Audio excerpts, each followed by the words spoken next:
Private property prices up once again and transaction volume jumping 29% within just one quarter. Here's what you should be looking out for.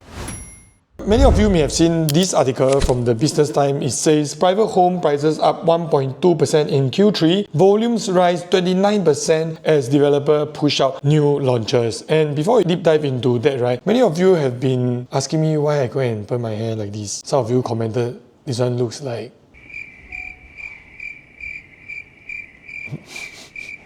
pubic hair.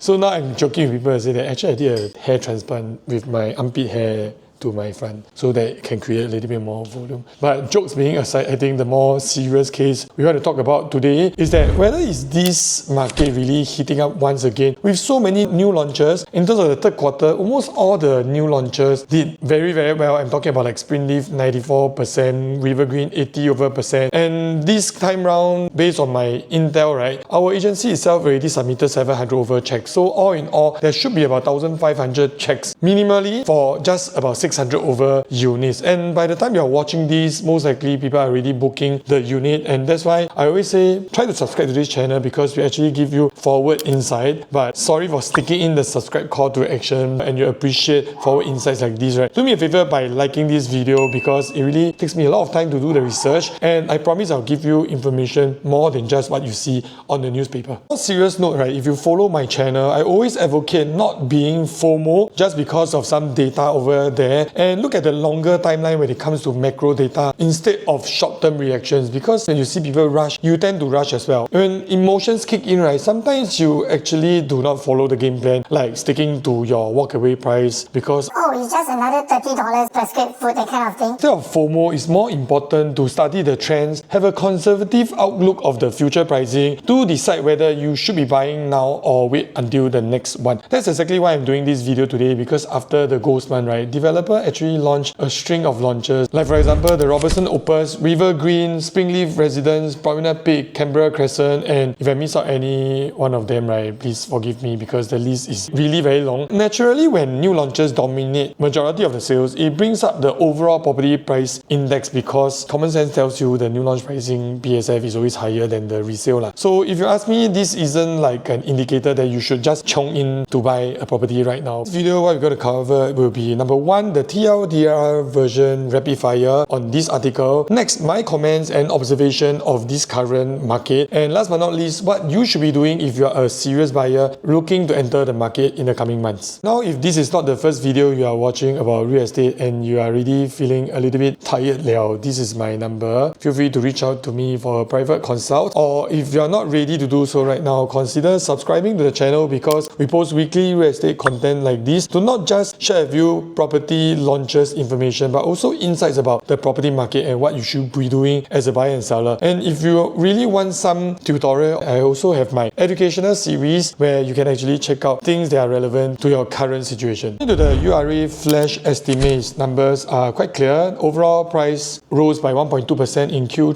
2025 compared to 1% increase in Q2. Actually, that's not a huge difference. Landed properties were up 1.4%, non-landed 1.1%, core central region 2.4%. After a 3% jump, this is very remarkable. Rest of central region recovered slightly at 0.4%, and OCR, my personal favorite, stay quite stable at a 1% rise in terms of the overall pricing. So even though the overall market seems quite steady, right, the CCR continues to outperform and also outperform your expectation because people always say, CCR, where got people to buy? Wow. If I stay in OCR, I got coffee shop and all these things. CCR nowadays no foreigners buying already. But today, why are the prices going up so fast? And naturally, you will tell yourself, why not go and buy the CCR since prices are very close to the RCR and OCR because next year got Bayshore. Now you are effectively buying CCR at future Bayshore and Chuan Grove pricing. And some of you are just not very convinced by this pitch, which I don't blame you because in the later part, I'll share with you what you should be actually looking out for instead of thinking which is the best sales pitch you should listen to. Here's a quick summary so that you don't have to read the whole thing. Private residential prices rose 1.2% in the third quarter of 2025, more quickly than the 1% increase in Q2. Flash estimate released by URA. Transaction volume rose 28.6% quarter on quarter to 6,594 in quarter 3 from 5,130 in Q2 as developers rushed to push out new launches launches before the start of Hungry Ghost Month. 4 of the 8 major launches in quarter, Upper House and Orchard Boulevard, Robertson, Opus, River Green, W Residences were in the core central region. URA caveat indicated that 894 non-landed homes in the CCR were transacted in quarter 3. So this is like the record holder since 15 years ago, 2010 Q2, noted Marcus Chu, ERA Singapore's Chief Executive Officer. Tricia Song CBRE said that home buying appetite was recovered by the decline in interest rates from 3.02% in early January to 1.45% in October 1st. So before I go on, remember to go and do your refinancing, and you need help on the latest interest rate, let me know. Current tally of the new sales in the first 9 months of the year, having already surpassed fiscal year 2024 6,469 units, is expected to conclude at about 8,000 to 9,000 units of the new launch to be sold in the whole year of 2025. We expect the full year price increase will be likely at the higher end of our 3 to 4% forecast, matching or exceeding 2024's 3.9% full year growth. With the slower GDP growth and global uncertainties, Singapore property prices still remain very resilient. Quarterly movement isn't really random, it's quite consistent, and it reflects a renewed confidence of the interest rates, burst of developer activities. Articles say because of Ghost Month, but I don't think so, because first quarter got Chinese New Year, second quarter got June holidays, third quarter got Ghost Month, December got December holidays. Every quarter there's a reason lah. But if we just solely look at that, I feel that it may mislead us. At the next point, right, I'll share with you my comments on why is the market moving in this way. Now let's make a bit of comments about what the ERA CEO mentioned, saying that the CCR region had the highest record number of transactions since 15 years ago for the new launch market, because traditionally CCR new launches don't do really well. Volumes are usually low, quantum is high, and most of the time demand comes from a lot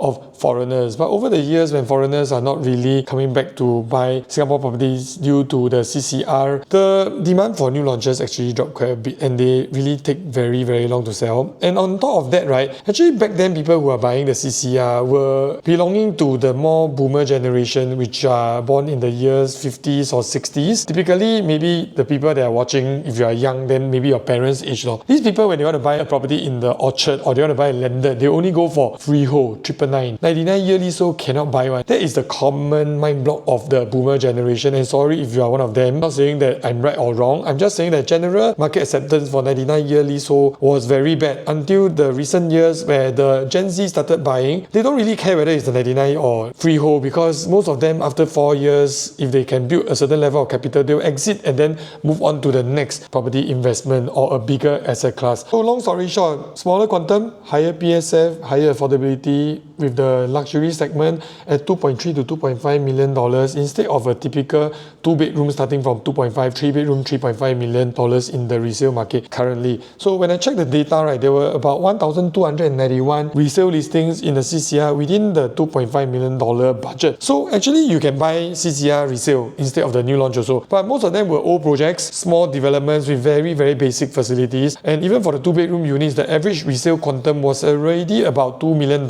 And at the level, you are really buying into very old freehold or boutique developments, in short. So naturally, buyers, after comparing the two, they will think that newer development with better facilities will have a better exit strategies 4 years down the road. Why there are more new launches this year, we look back at the supply and demand situation, focusing more on the supply. 2024 was a year of very, very strong demand. However, there was quite a low new launch inventory. But 2025 is when we see more developer supply coming into the market as new launches as compared to 2024. That's why logically there will be more transactions and a higher overall property price index as well. But let's try to find the reason why by looking at the facts. If you look back at year 2022, it was a period when interest rates hit its all-time high. Developers were a lot more cautious back then, not just because of borrowing costs were high, but because there were strings of cooling measures being introduced during that period. So naturally, developers held back. Land bids during that period were much more conservative, and then came 2023 when interest rates start to stabilize. And by then, many developers had already depleted their land banks since they haven't been buying aggressively for almost 2 years already. So as interest rates start to ease through 2024, developers began to turn more optimistic and start to have the urge to replenish the land bank before they start to resign or start to have retrenchment.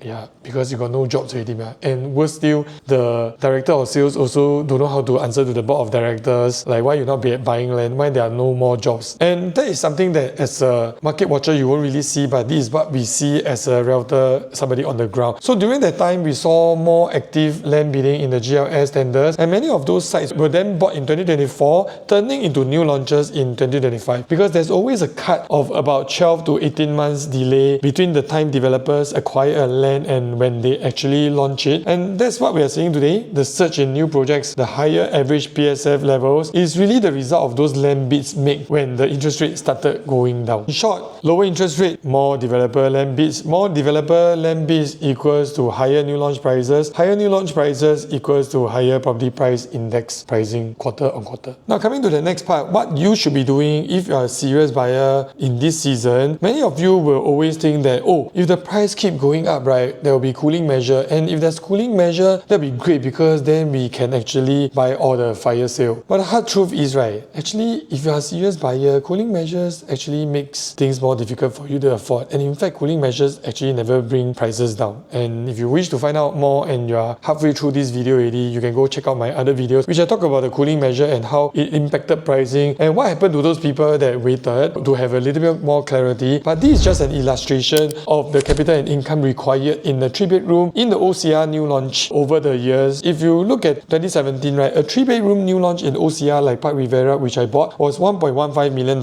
and you only needed about 259,000 capital. Fast forward to 2025, the same kind of property right now costs $2.2 million in Lake Garden Residences, and your total capital needed will be more than doubled to $630,000. So if another cooling measure come, right, will it bring prices down to 2017? If you think will, then you wait. But if you ask yourself this year, if you do not buy, right, next year if you wish to buy in the western area, Lakeside GLS, which was already done, down payment for a $2.4 million property will be $600K, stamp duty $89,600, your total capital required is $689,600, and the income required will be $18,000. And this one will likely be a smaller variant of the 3-bedroom, maybe 936 square feet kind of unit type, and you need $18,000. And next year your TDSR also will drop. And if you think that this is the only most expensive new launch next year, actually no, this is one of the cheapest you can find, because I'm not even talking about the Bayshore or the Trunk Grove. I'm just using most likely the entry level 3-bedroom near MRT station new launch in year 2026. So ask yourself the question, if you think you want to wait for cooling measures, will you be buying more expensive next year or will you be buying cheaper next year? If you really have confidence that next year will be cheaper, please wait. But on a serious note, right, for HDB Upgraders, I believe that the window is still open, especially if you are looking for the OCR or the City Fringe new launches. The prices has already gone up, but if you look back at today's pricing, you are effectively buying year 2023 pricing, because the new launch prices for the OCR hasn't really gone up that much. The quantum, if for example using Lentor Modern, back then people were transacting about $2,200 PSF on average. Right now you are also looking at Lentor area and Springleaf going for about $2,000 per square foot. Condo Upgraders, right, I would think that it's either you choose to go for a CCR upgrade, means to say that you're staying in the OCR or the RCR, moving up to a CCR property, or another option you can consider is to upsize your current 3-bedder to a 4-bedder within the same development or somewhere around you, because sometimes the upgrade doesn't mean necessarily it has to be a location upgrade. The upsize in footprint also presents a very good value proposition as well, because we all know that bigger size unit these days are getting lesser. So if you are not very keen into going into a new launch, you can consider going into an upgrade in terms of your sizing. If you ask me, it's quite a safe way to increase your asset net worth. But if you ask me, if budget allows, I would think that if you could do a 7x2 at this season, given that you have quite a good amount of capital, this is quite a good season for you to actually increase your asset net worth without increasing your monthly commitment as well. Cautious buyer, if you're still waiting for a market correction or waiting for next year's launches to be cheaper, right? Remember the last time interest rate actually dropped and CCR prices went up, right? The prices actually went up for consecutive quarters after that. The logic is very simple. The reason why 2022 till now the OCR prices for the new launches was still quite stable was because many people will use the CCR as a benchmark to compare whether the OCR and the RCR is overpriced. And for the last few years when CCR wasn't really growing that much, the RCR and OCR actually didn't grow that much as well. But with the CCR climbing this time round, right, do you think history will repeat itself? So I would think that for a cautious or first time buyer, buy within your means, make sure you have a buffer, enter into not the highest PSF within the region, and contact me if you need some consult. And I think that cautious buyers should be buying now instead of waiting for next year, because next year's pricing will be much higher. 100%. I say 100%, I don't mean literally 100%. I'm just saying I'm very sure next year's new launch pricing will be higher because the prices has already been locked in. And by now, if you're still not very sure what I'm talking about, right, I would suggest that you just give me a call. Let's have a consult, and then I will answer the questions that you have directly. So thanks for staying to the end. I'll see you at the next week's video. Bye.